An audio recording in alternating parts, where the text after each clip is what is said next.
The fluorescent lights buzzed overhead, casting a harsh glare on the chaos unfolding in the emergency room of Chicago General Hospital.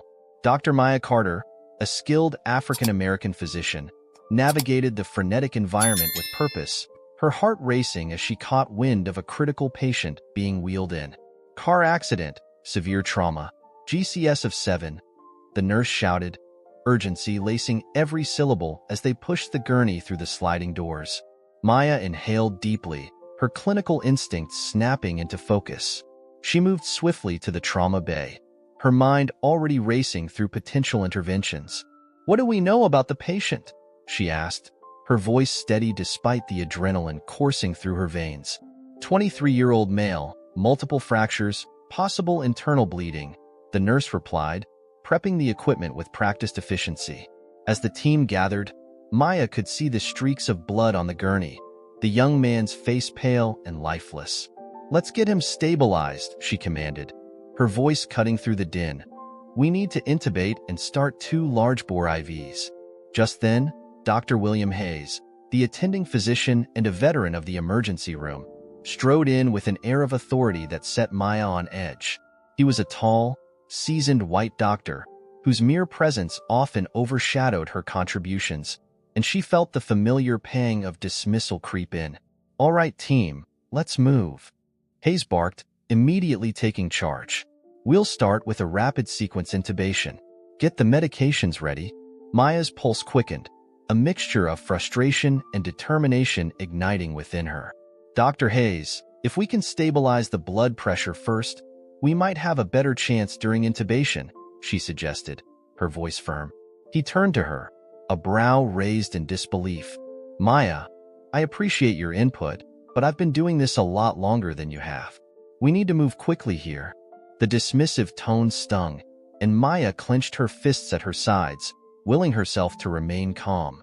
"With all due respect, the last thing we need is to lose him during intubation because we didn't address the hypotension first," she pressed, her eyes locking onto his. "Let's stick to the plan," he countered sharply, directing his attention back to the other team members. Maya watched as her colleagues gathered around him, their faces reflecting a mixture of compliance and confusion. It felt as though her words had fallen into a void, unheard and unacknowledged. She took a step back, the weight of the room pressing down on her. It was a familiar feeling, the unspoken barrier between her and her colleagues, an echo of the systemic racism that permeated the medical field. "Come on, we're losing time," Hayes urged, his voice rising as he focused on the patient. The team scrambled into action, the chaos intensifying around her. Maya's heart sank as she felt her contributions slipping away, her expertise rendered invisible. "Dr. Carter, can you assist with the 4? A nurse called out, her tone filled with an urgency that Maya had hoped to harness for more critical decisions. "Of course," she replied, her voice steady even as her insides churned. She moved closer to the gurney, her hands steady as she placed the tourniquet on Marcus's arm, feeling the warmth of his skin beneath her fingers. As she worked, Maya's mind raced, contemplating the disparities she faced in her profession. Each interaction, each moment of being sidelined, layered on top of her resolve to fight against the biases that dictated her reality. She caught a glimpse of Marcus's face, the fragility of life reflected in his closed eyes, and a surge of determination washed over her. "Let's get him on the monitor," she said, her voice rising above the commotion. "We need to assess his vitals now." The room fell silent for an instant, and Maya's heart swelled with hope that perhaps this time, her voice would be heard. But as the team continued their frantic preparations, she felt the familiar sting of exclusion, an echo of silence that resonated far louder than the chaos around her. As the minutes ticked by in the emergency room, Maya stood at the edge of the chaotic scene, her heart racing with a mix of urgency and frustration. She could see Marcus struggling, his vital signs fluctuating dangerously. The cacophony of beeping monitors and muffled voices drowned out her thoughts, but the weight of her desire to intervene pressed heavily on her chest. "Dr. Carter, can you assist with the 4? Called out a nurse, breaking through her reverie. Maya nodded and moved closer, her mind racing through the necessary steps. She was about to begin when she caught a glimpse of Dr. Hayes, his authoritative presence commanding the room. "Let's stabilize him first," he ordered, his voice firm. "We need to intubate and get a chest tube in place ASAP." Maya felt the familiar sting of being sidelined. She had been preparing to suggest a different approach, one that could potentially save valuable time, but the moment slipped away as Hayes continued with his plan, seemingly oblivious to her expertise. It was as if her very presence was being erased. As the team worked on Marcus, Maya's frustration grew. She noticed Emily, a kind-hearted nurse with an empathetic nature, observing her from across the room. Their eyes met briefly, and Maya could see an understanding reflected in Emily's gaze. After a particularly intense moment, Emily approached her, lowering her voice. "Hey, are you okay?" she asked, concern etched on her face. Maya sighed, running a hand through her hair. "It's just, I can't stand watching them ignore my suggestions. I know what needs to be done for him." "I get it," Emily replied softly. "I've been in your shoes before. Sometimes it feels like no matter how hard we work, we're not seen. Just keep pushing. You know what you're doing." Maya appreciated Emily's support, but the weight of systemic bias lingered like a shadow. The room was buzzing with activity, yet she felt isolated, an unacknowledged expert among her peers. The tension was palpable as Marcus's condition continued to deteriorate. "Let's get another round of epinephrine in," Dr. Hayes commanded, his confidence unwavering. Maya clenched her fists, knowing that there were alternative protocols that could be considered, but the time for her input was slipping away. In a moment of desperation, she stepped forward. "Dr. Hayes, I think we should consider—" "Not now, Dr. Carter," he interrupted curtly, his eyes not meeting hers. "We have a protocol to follow." The dismissal burned in her chest, igniting a fire she wasn't sure how to contain.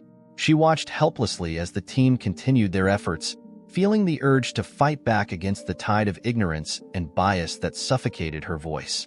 Her heart raced, not just for Marcus, but for the recognition she deserved. The defining moment came when, in a sudden twist of fate, one of the monitors began to beep erratically. "He's crashing," a resident shouted, panic seeping into his voice. Without thinking, Maya sprang into action. "We need to intubate now." Emily grabbed the emergency kit. Her voice, filled with urgency, cut through the chaos. The team turned to her, momentarily surprised by her assertiveness. They moved quickly, and with every second that passed, she felt herself slipping into a zone of focus. As she guided the intubation, her hands steady and sure, she sensed the shift in the room. The other doctors rallied around her, following her lead as she maneuvered through the procedure. "Push the sedative," she instructed, her voice steady. Finally, with a deep breath, she completed the intubation. The room fell silent for a moment, the gravity of the situation settling in. Marcus's vital signs stabilized, and relief washed over the team like a wave. "Great job, everyone," Dr. Hayes begrudgingly acknowledged, though his voice lacked enthusiasm. "Let's keep monitoring him." But Maya felt a surge of adrenaline. "I think we should consider a CT scan to rule out any internal injuries," she suggested, her determination rising. Hayes hesitated, his brow furrowing as he considered her words. "Fine, but I'll take the lead on that." Maya's heart sank at the familiar dismissal, but she couldn't let it overshadow her victory. She had saved Marcus's life, and for a fleeting moment, her expertise had shone through the oppressive atmosphere of the ER. As the adrenaline began to fade, the reality of the situation set in. Pride mixed with anger bubbled within her. She realized that even in this small victory, her contributions would still be overshadowed by the color of her skin and the biases of her colleagues. "I need to change this," she whispered to herself, a quiet resolve forming in her mind. It was time to confront the discrimination head-on, to challenge not just the perceptions of her colleagues, but the very system that had rendered her invisible for too long.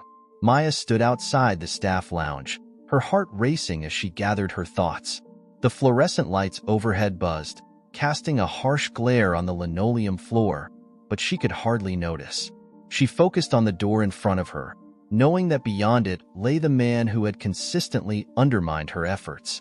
Taking a deep breath, Maya pushed the door open, stepping into the room where Dr. William Hayes was lounging against the counter, a cup of coffee in hand.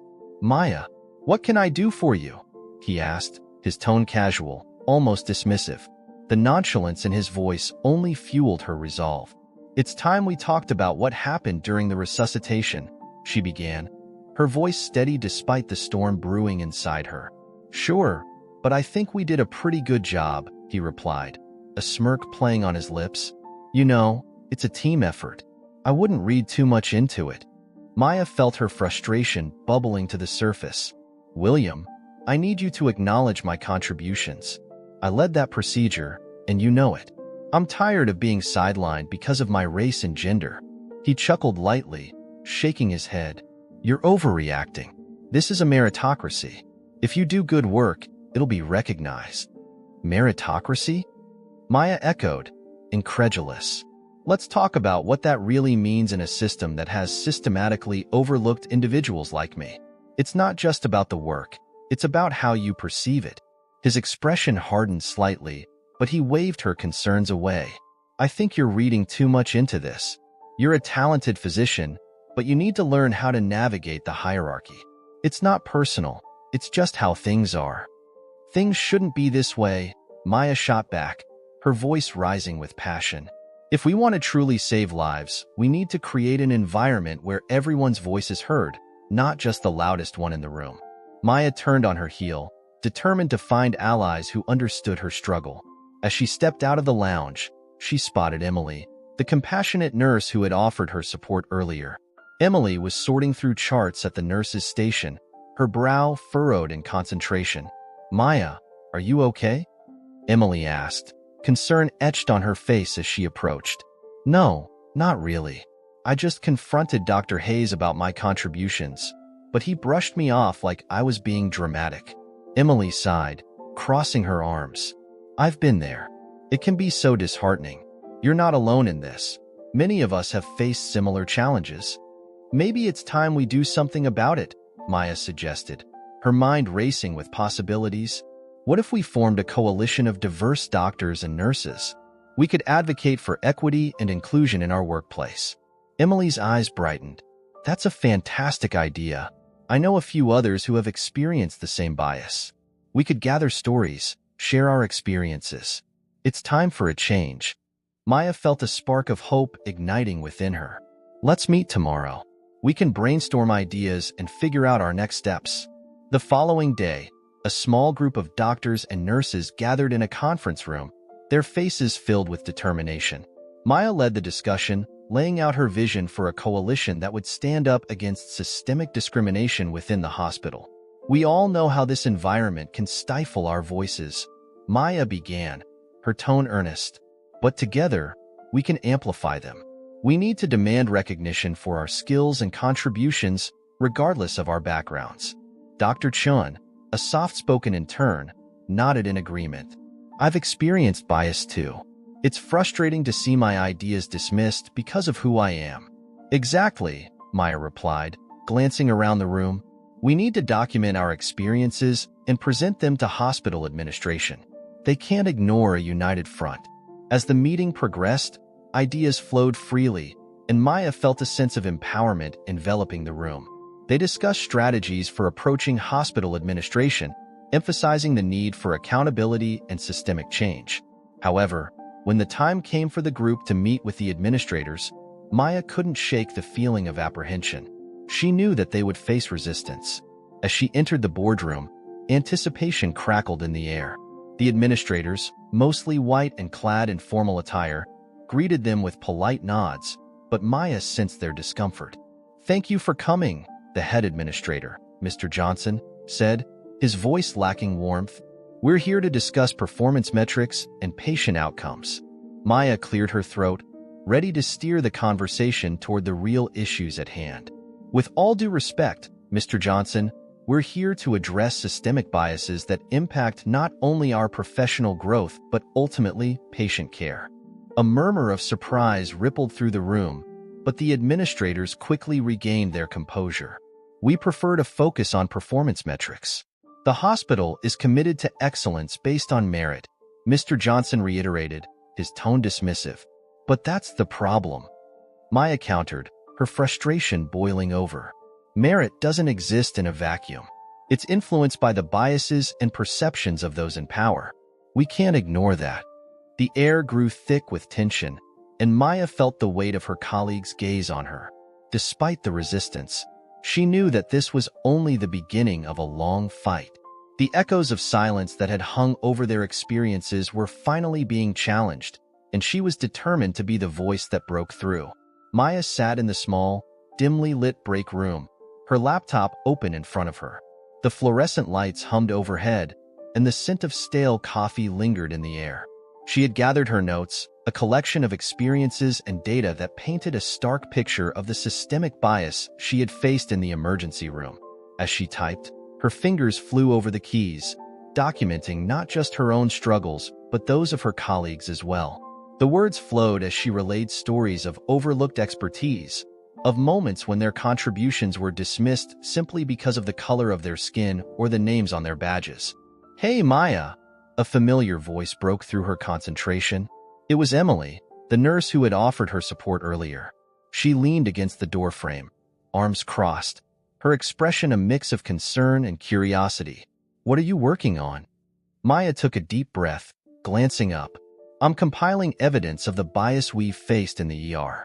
I think it's time we do something about it." Emily stepped further into the room, her interest piqued. "You're serious? You're going to take this to the higher-ups?" "I have to," Maya replied, her voice steady despite the uncertainty that simmered beneath. "We can't let this continue. I've started interviewing other staff, gathering data on patient outcomes. It's all connected." Emily's eyes widened with admiration. "That's really brave of you. I've seen how they dismiss you, but I didn't realize it was this pervasive. What can I do to help?" Maya smiled, grateful for her support. "I want to bring everyone together.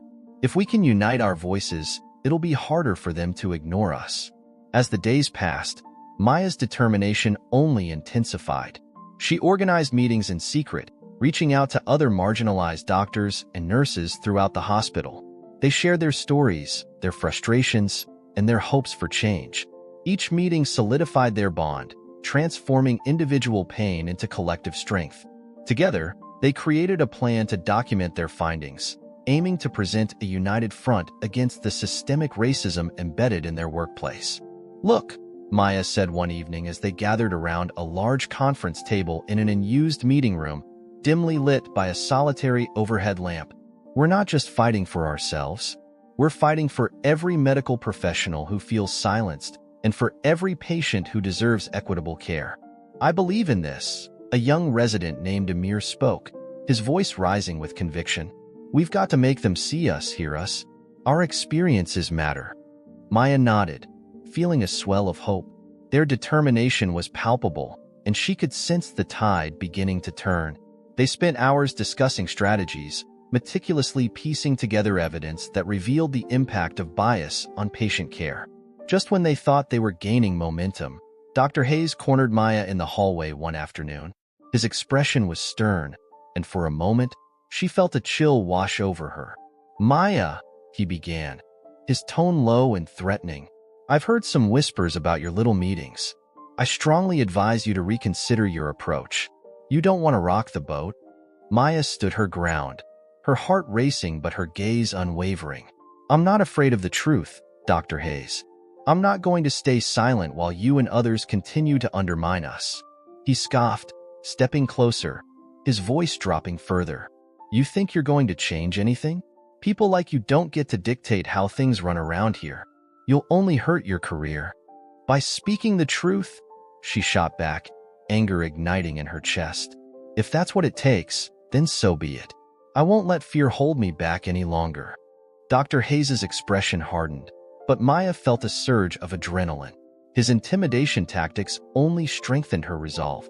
She watched him walk away, a mixture of fear and empowerment coursing through her veins.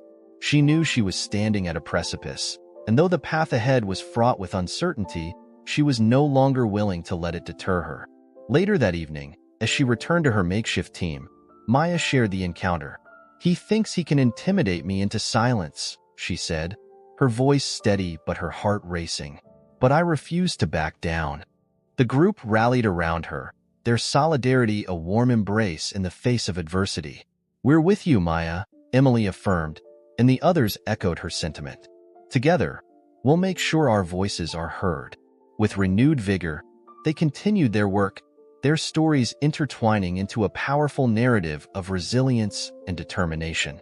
Maya could feel the stirrings of change, a silent echo of hope resonating through the walls of the hospital, a promise that their fight was only just beginning. Maya stood outside the local news station, her heart racing in a mix of apprehension and determination. The group had gathered to share their stories, to shine a light on the systemic racism that permeated their workplace. She could feel the cool Chicago air against her skin, grounding her as she prepared to take the next step in their fight for justice. "Are we ready?" Maya asked, glancing at her colleagues, whose faces reflected a spectrum of emotions: fear, hope, anger. They had all endured the same oppressive silence, and now it was time to break it. "I've got your back, Maya," Emily said softly, placing a reassuring hand on her shoulder. "We're in this together." Maya took a deep breath, nodding. "Let's do this." As they entered the station, the bright lights and bustling atmosphere welcomed them. They were led to a small studio where a reporter named Alex awaited them, his expression earnest and attentive. "Thank you for coming," he said, gesturing for them to take their seats. "I want to hear your stories. Let's start with you, Dr. Carter." Maya's throat felt dry, but she swallowed hard, channeling her resolve. "Thank you, Alex. I'm Dr. Maya Carter, and I'm here to talk about the discrimination we face in the emergency room, not just as physicians, but as individuals. We've been sidelined, dismissed, and treated as if our expertise doesn't matter simply because of the color of our skin." The room fell silent, the weight of her words hanging in the air. Maya felt the supportive presence of her colleagues beside her, bolstering her courage. "Can you share a specific example?" Alex prompted, leaning forward with interest. Maya nodded, recalling the countless instances that had led her to this moment. "Just a few nights ago, I saved a patient's life during a critical procedure, but my contributions were downplayed by my attending physician, Dr. Hayes. He insisted that his leadership was the reason for our success, even though I was the one who took charge when it mattered most." Emily chimed in, her voice steady. "This isn't just Maya's story. It's mine too. I've watched her work tirelessly, only to be overlooked. We all have stories like this, stories of our skills and insights being dismissed."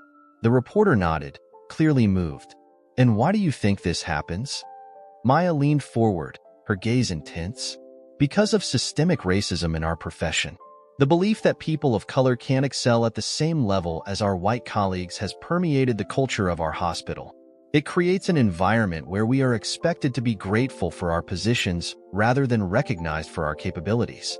As they spoke, Maya could sense the power of their collective voice. Each word they shared was a step closer to dismantling the silence that had oppressed them for far too long. The interview continued, and as they recounted personal experiences and the implications for patient care, Maya felt a surge of hope. Later, as they left the station, a wave of relief washed over her. The story had been aired, and she could already see the community's response bubbling to the surface. Social media exploded with support. Hashtags like #SilentEchoes and #JusticeForMarcus began trending. Maya's heart swelled with pride as she read through the messages flooding in, each one a testament to the power of their voices. "This is just the beginning," Emily said, her eyes sparkling with excitement. "People are listening." Maya nodded, but a knot of anxiety tightened in her stomach. "I know it's a step forward, but what if it backfires? What if Dr. Hayes retaliates?" "Let him try," one of her colleagues replied, determination etched on their face. "We've had enough of being silenced. We're ready to fight for what's right." Days passed, and the story gained traction. The hospital administration couldn't ignore the public outcry any longer. Maya watched as news outlets began to investigate the claims, and she felt a blend of satisfaction and trepidation. Then came the day when the whispers in the hallways grew louder, and Maya overheard snippets of conversations about Dr. Hayes' diminishing reputation. "Did you see the news?" a nurse said. "They're calling for an investigation into his practices." Maya's heart raced. Change was on the horizon, but the cost of this fight was becoming painfully apparent. The atmosphere in the hospital shifted.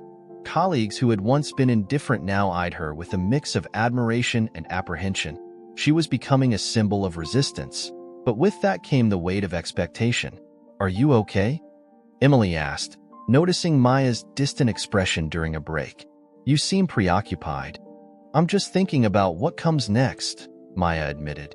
"We've opened Pandora's box, and I can't shake the feeling that we're in for a rough ride. Whatever happens, we'll face it together," Emily reassured her. "You've already sparked a conversation that needed to happen. You're not alone in this." Maya smiled faintly, grateful for her support.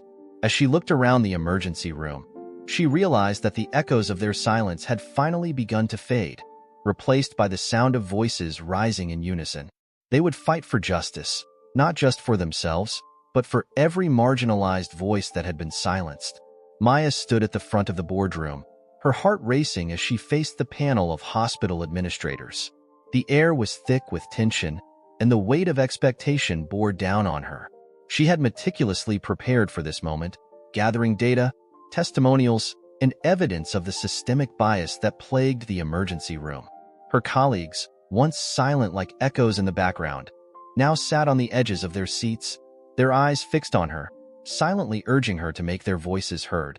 "Thank you for allowing me to present today," Maya began, her voice steady despite the storm of emotions swirling within her. "I stand before you not just as Dr. Maya Carter, but as a representative of all those who have faced discrimination within our walls." She felt a surge of determination as she clicked through her slides, displaying charts that illustrated disparities in patient outcomes and highlighting the voices of those who had felt marginalized. "Over the past year, I have documented numerous instances where biases have affected patient care," she continued, her gaze unwavering as she scanned the faces of the board members. "From the dismissal of crucial insights during critical procedures to the lack of support for diverse staff, the evidence is clear. We cannot ignore this any longer." Dr. Hayes, seated among the board members, shifted uncomfortably in his chair, his expression a mix of irritation and disbelief. Maya took a breath, feeling the silent support of her colleagues behind her. She pressed on, determined to make her case. "This isn't just about me or my experiences. It's about creating a culture of equity where every voice is valued and every patient receives the care they deserve." As her presentation progressed, the board members whispered among themselves, their expressions ranging from skeptical to contemplative. Just as Maya felt the weight of uncertainty creeping in, a commotion broke out at the back of the room. A nurse, visibly shaken, stepped forward. "Excuse me," she said, her voice trembling but resolute. "I have something to say." Maya's heart raced as she recognized the nurse, Sarah, who had been one of her staunchest allies. "Sarah, what's going on?" Maya asked, concern lacing her tone. "I can't stay silent any longer," Sarah declared, her eyes blazing with determination. "I've witnessed Dr. Hayes dismissing patients' needs based on their backgrounds time and again. He belittles those of us who try to speak up. His negligence has put lives at risk." Gasps echoed through the boardroom, and Maya's pulse quickened. "Are you sure about this?" she asked, her voice barely above a whisper, though she felt a swell of hope. "I am," Sarah affirmed, her chin lifted defiantly. "It's time we hold those in power accountable, and I won't let fear stop me." The board members exchanged uneasy glances as Sarah continued, detailing specific incidents where Dr. Hayes had failed to act in the best interest of patients, showcasing a pattern of negligence. The atmosphere shifted dramatically as a sense of urgency filled the room. Maya's heart soared. This was the turning point she had been praying for. "Thank you, Sarah," Maya said, her voice strong. "This is exactly what we need. A collective voice to challenge the status quo." As the board members deliberated, Maya's mind raced with possibilities. Would they finally take action? A heavy silence fell, broken only by the sound of papers shuffling and murmurs of concern.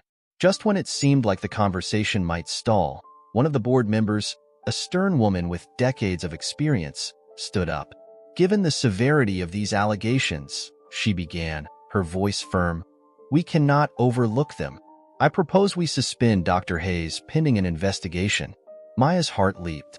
The room erupted in a mix of gasps and murmurs. A sense of disbelief mingled with relief.